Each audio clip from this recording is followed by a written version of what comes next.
Welcome back to Game-Based Learning in the World Language Classroom, the why, what, and how. I'm showing you how to use games to help your students apply their language skills. We're on section 3 of my book, The How.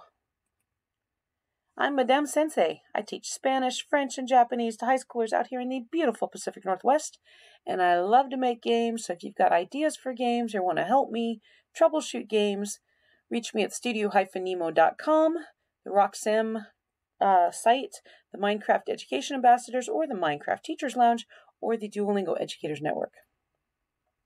We're on chapter 18 of my book, A Potpourri of Other Games. These are all the games that don't fit neatly into any one category, but they're really good for practicing skills, and so I'm just throwing them all together here.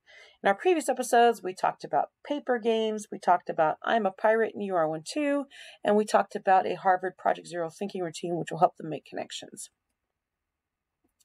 Next, I'm going to talk about back-to-back games. Now, I used to have these dumb tables like this, except that the bar was like across here, and every time I'd tell my students to jump up, we're going to play a game, they would bark their shins on this stupid bar. So when my chemistry colleague was getting rid of his tables because he was getting shiny new ones, I said, wait, don't throw those away. I want them, have them delivered down to my room. And now we've got these nice big tables for whatever we want to do. And sometimes I tell my students, okay, take everything off the table, get on the table and sit back to back, and somehow they think this is the coolest thing in the world that I'm allowing them. These are high schoolers, okay? I'm allowing them to sit on the tables, and suddenly it's exciting and energizing. All right, so I have the students grab mini whiteboards, and one student will draw or write a sentence or something, and the other student has to listen to directions and do the same thing.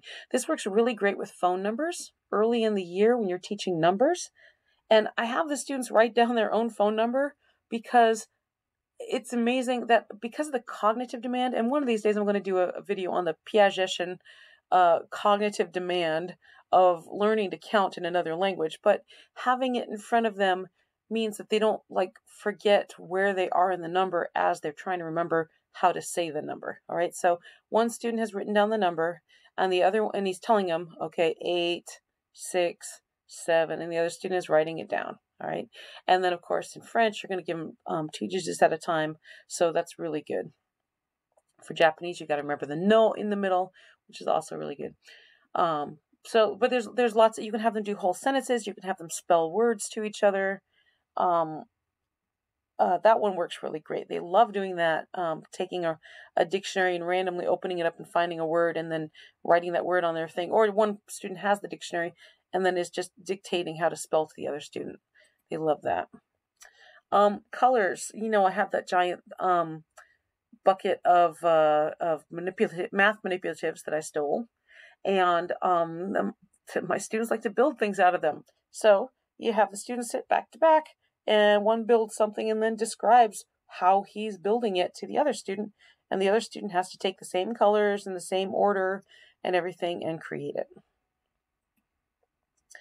Drawing is absolutely great. You've got one student who can see a picture. Maybe I've projected it on the board, or maybe I've given them a sheet of paper, and then the other student who can't see it, and this student has to describe, okay, there's a chair in front of the kotatsu. There is a piano in the corner. Whatever, but this is great for prepositions of location. You could have them do food in a refrigerator. You could have them do school supplies on a desk, furniture in a room, buildings in a neighborhood, rooms in a house, and make sure that the student number one is describing very slowly which item is above, which item is below. They get to use all their prepositions of location, and then they can compare, and then they can switch roles. I have a ton of stuffed animals. Stuffed animals are fun. I break them out for all sorts of games, and the students like to argue over who's going to hold Duo or who's going to hold Totoro, or I've got Tiki and Plog here. I don't know, stuffed animals are just wonderfully kinesthetic, and toys are wonderfully kinesthetic, and so you can arrange them and say Eddie is next to Junior. You can say so-and-so is on top of the desk, whatever. One time, this is my Naruto toy. I was demonstrating next to, above, under, around, and Naruto broke right in half. Okay, he just completely broke in half. So great. Now we have inside and around and between. And so it just works really well. All right. Very kinesthetic. So you can hand the toys to your students and have them pose them around the room and have them describe them to each other. You can make a station if you don't have enough toys, and then when they get to the station, they have to pose the toy or pose it and describe it to each other, or pose it and have the other person guess where it is, whatever it is you want to do. You can call students up to place a toy somewhere in the class and then get everyone describing it. They can use mini whiteboards to write their sentences, because somebody's going to say, Duo is next to the TV screen, and some people are going to say the TV screen is next to Duo. So having the mini whiteboards and you walk around and work the room, that works great. And then, just posing them around the room, and the students have to describe where they are, is absolutely wonderful. And here's Mojo from Class Dojo helping my Japanese students make kintsugi.